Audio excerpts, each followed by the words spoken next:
Another amazing sunny day, guys, outside. So before we go into the studio show around, which I promised you last time, I'm gonna go do some shopping. After that, we come back, we do the show around. And also let me know in the comments below what do you think about steevehook vlogs, because I kind of started to like doing these small vlogs, small interesting stories about my life. So yeah, let's get back into the video.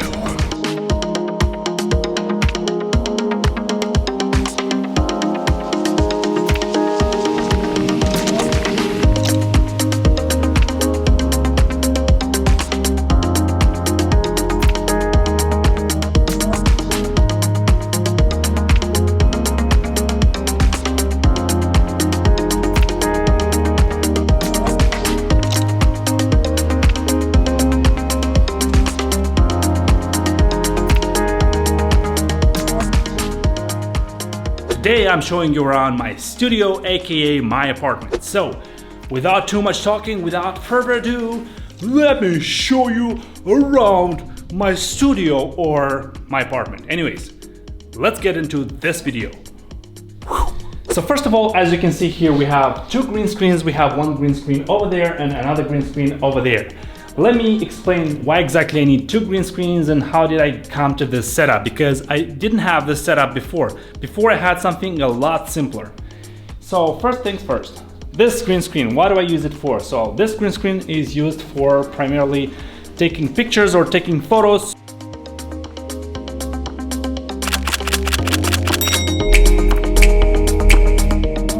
Then, as I was saying, we have another green screen over here, and this is basically the recording booth or the recording stage, if you will. So this is where all the actual recording happens, and I prefer to keep this only for recording so that the desk doesn't get messy, the laptop that I'm recording on doesn't get messy. So that's why I want to keep this clean. I want to keep the desk clean, I want to keep the laptop clean, so I prefer to have something separated and dedicated just for recording, and then move over there just to edit things around. So let's begin with what exactly I have in this recording booth or recording studio. So first off, I have the camera over here. So as you can see, we have the camera over here, and I also have attached an external monitor because I'm using a Sony A7 III, and Sonys don't have these flip screen or LCD screen that flips like that so you can see yourself. So that's why I have a screen, an external screen, which is a high quality screen, which allows me to see myself while I'm talking, if I don't move out of the frame and all that stuff. I think this is a very useful investment for the camera that I'm using when it comes to recording.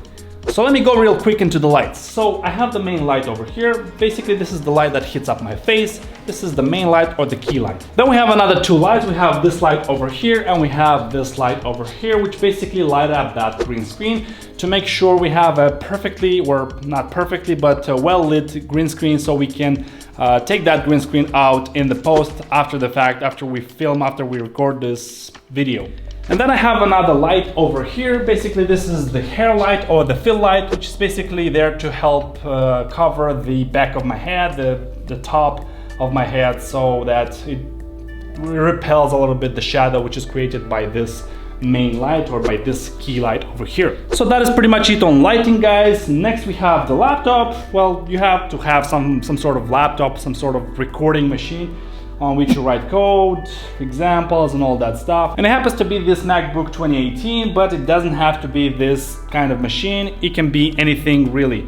I didn't start with this thing. I started with something like MacBook Pro 13-inch 2015, which wasn't even able to play 4K normally. Next, let's talk about the microphone, and that is actually the most important thing. Like, if I were to list top things which you'll need to like start a YouTube channel, this is the most and the biggest investment you can actually make. So we have the microphone. It's an XLR microphone, which means it comes with an external cable, and you also need to buy this little thing called audio interface, which basically helps convert the analog signal into digital signal, so it gets into this little guy, the computer. These are just the things you need to buy in order to make sure this XLR microphone works. If you have a USB microphone, that is totally fine. Forget about this thing. However, I forgot to mention something very important about audio. So when it comes to audio, you have to also treat your room a little bit. Now, because this is not my apartment, this is not my house, I cannot treat my room, I cannot like stick foam on the walls, because that will be bad. And I cannot do that. That's why I have this little temporary solution, these little foam walls. So what exactly are these foam walls? Basically, these foam walls will dampen the sound, will dampen the waves coming out of my mouth, so that they do not reflect and they do not bounce on the walls, and they do not create that reverberation, that echo effect. And that's why I use this little foam walls. And I also use this little foams, and I place them over here whenever I record my audio, so that the audio, the waves gets dampened in here, and I have cleaner audio without that boxiness effect, without echoing, without reverberation. All right guys, so the last piece of the puzzle, the editing room, or the temple where all the magic happens, if you will. Let's get into that. It's nothing fancy, nothing crazy.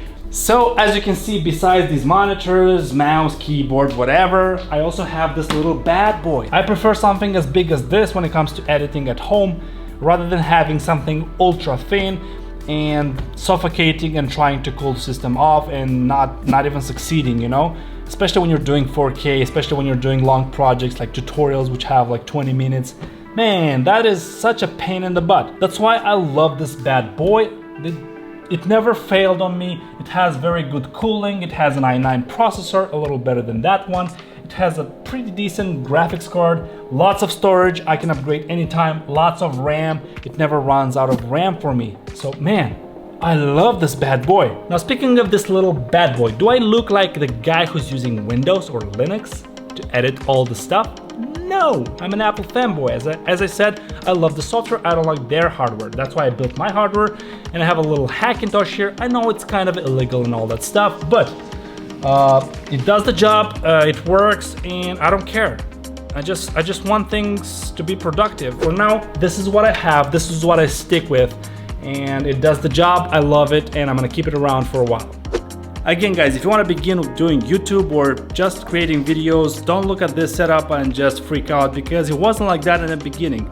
In the beginning I had a very small computer, weak one, I had a very poor camera, I didn't even do 4K like this one does, and many of the things weren't like this, not these crazy lights. In fact, I actually had this small light over here. I had a couple of these lights, a couple of soft boxes, and that was about it guys. So yeah.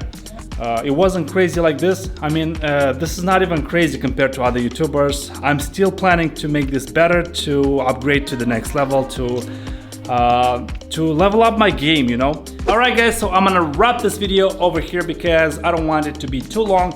I don't want you to watch like 20 or 30 minutes of how does my studio look like, so that's why I'm gonna keep it short. And in the next video we're talking about what exactly you should buy or you should not buy, mistakes you should avoid. That's why make sure to stay tuned, and I'll see you guys in the next video. Peace! I got something ready. Look at this prey. He wants some barbecue.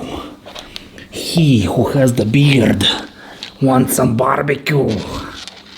Look at this. He also got some steak, and it's fresh. It has fresh meat. What about this? What is this? Some fur? Oh, some chicken steak or some cat steak. We always do that in Russia. Well, hello there guys. My name is Steve, and I was something. I think that cat left some hair on my tongue. Anyways, I don't like this. The inspection is done. Let's get into the video. Yeah, let's get into the video.